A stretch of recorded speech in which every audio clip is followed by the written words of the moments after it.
হাতের একটা আঙ্গুল, এই আঙ্গুলটা এখনো সোজা করতে পারছি না। এরপরেও আমাকে যখন চট্টগ্রাম কোর্টে আনা হয়, আমাকে যখন বাঁশখালী কোর্টে আনা হয়, আমি কখনো চেহারা খারাপ করতাম না, আমি কখনো মন খারাপ করতাম না।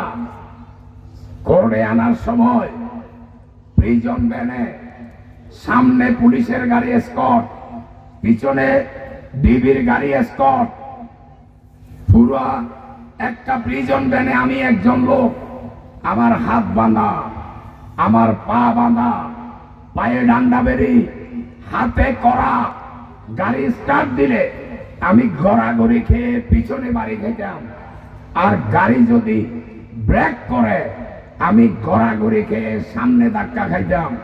আমার প্রচন্ড বমি হতো। আমি মনে করতাম আমি বুঝি আমি মারা যাচ্ছি।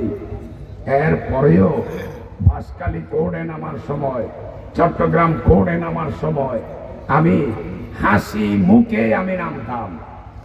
কারণ আমি যদি চেহারা খারাপ করি, আমি যদি মন খারাপ করি, বাঁশখালীর মানুষ মনে করত গন্ডামারার লিয়াকত চেয়ারম্যানকে যেখানে কাহিল করে ফেলেছে, আমি কে, মানুষ ভয়ে আর বিএনপি করত না।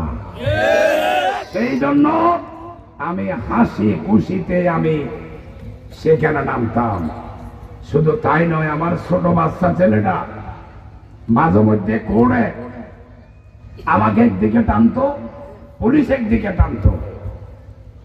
আমার ছেলে বলতো, দুইটাই আমরা আমার আব্বুকে জেলে রেখে কাটিয়েছি, পুলিশ আঙ্কেল 3-4 দিন পরই আমার আব্বুকে ছেড়ে দেয়। পুলিশ বলতো